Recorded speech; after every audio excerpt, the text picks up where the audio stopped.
We have to also be meticulous and clean in the observance of the Shabbat and the Yom Tov. There's a lot of halachot. As the sages tell us, there are many laws concerning Shabbat. There are rabbanans, a lot of rabbinic safeguards the rabbis instituted, right? The sages also tell us, a person should not take a rabbinic prohibition as something insignificant. Why? Because it's also part of the Torah, and a person has to respect the safeguards of the rabbis as well.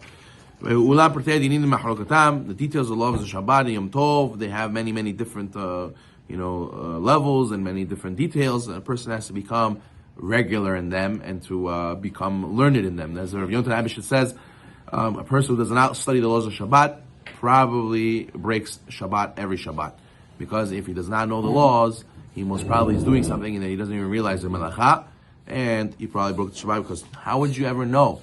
It's not something that automatically you know. You have to learn the laws of Shabbat. Then you'll know what to avoid. But otherwise, you could be doing something you don't even realize is a sur. So therefore he says, but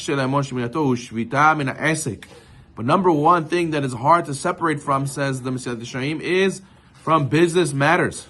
Discussing their business dealings on the Shabbat. We know that the Pasuk says, it says, you shall honor and by not engaging in your own affairs, by not seeking your own needs and discussing the forbidden, and you will delight in Hashem. The Ben Ish Chai famously said that when you will stop talking about these things on Shabbat, then you will feel the pleasure in the Shabbat. As long as you talk about business and mundane things on the Shabbat, it'll be very hard to feel the pleasantness in the Shabbat. But once you stop talking about those things, then you'll feel the pleasantness. So he says the person has to know. We learn from Yeshaya Navi, the pasuk, that you cannot talk about business on Shabbat. And he says, anything you're not allowed to do on Shabbat, you cannot go and make an effort towards accomplishing that. So for example, doing business on Shabbat, mutar or not? No. So therefore, how can you talk about it? You're encouraging and helping yourself set up business deals by talking to your friends about business deals, and you might lead to business on Shabbat. So definitely you cannot be doing things by talking about it and making an effort towards it. Or let's go to Piv, or to mention in your speech. The Gemara says you're not allowed to even go to your merchandise and say, oh, I'm missing some of this, I'm missing some of that, and after Shabbat I should buy some of this. There's a famous story with a person who was walking in his field on Shabbat, and he saw that there was a hole in his fence. And he said, oh, I gotta fix that after Shabbat. And he realized right away, whoa, I just did something on Surah. I planned for after Shabbat about my business-related things. And he says, as a punishment for myself that I did that, I'm not going to fix the hole. I'm going to leave the hole exactly, nazlo like that, in order to make myself remember I can't talk about these things on Shabbat. Hashem made a miracle for him that ended up happening that a caper bush ended up growing exactly where that hole was, and it blocked the fence. Plus, he sold the capers, which went for a lot of money that time, and he made good parnasah off of it. So Hashem rewarded him for this, that he did not speak about the business on the Shabbat.